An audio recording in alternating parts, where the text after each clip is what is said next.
शाकाहारी मुनि की कथा। बद्रिका आश्रम जाते हुए वररुचि ने गंगा तट पर एक शाकाहारी ब्राह्मण को देखा। वररुचि के सामने ही उस ऋषि का हाथ कुश से कट गया। उस ऋषि के अहंकार की परीक्षा के लिए तथा कौतुक से उस निकलते हुए रक्त को वररुचि ने अपने प्रभाव से शाक का रस बना दिया। अपने इस प्रभाव को देखकर उस मुनि को घमंड उत्पन्न हुआ। यह देखकर वररुचि ने मुस्कुराते हुए कहा, मैंने तुम्हारी परीक्षा के लिए रक्त को शाक का रस बना दिया, किंतु मालूम हुआ कि अभी तक तुमने अहंकार को त्यागा नहीं है।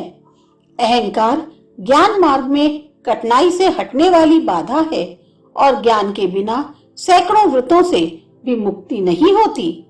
पुण्यों के क्षीण होने पर नष्ट हो जाने वाला स्वर्ग मुक्ति चाहने वालों को आकृष्ट नहीं करता। इसलिए अहंकार का त्याग कर मुक्ति के लिए यत्न करो। इस प्रकार मुनि को शिक्षा देकर और नम्र होते हुए उसे स्तुति किया गया वररुचि प्रशांत पावन बद्रिका आश्रम को स्नान को गया। मनुष्य देह को छोड़ने की इच्छा से वररुचि बद्रिका आश्रम में गाढ़ी भक्ति के साथ देवी की शरण में प्राप्त हुआ। देवी ने स्वयं प्रकट होकर शरीर की मुक्ति के लिए उसे स्वयं योग द्वारा शरीर से निकली हुई अग्नि से देह नाश करने के लिए कहा, अर्थात अपने शरीर से उत्पन्न योगानल से अपने शरीर की मुक्ति के लिए इसे भस्म करो।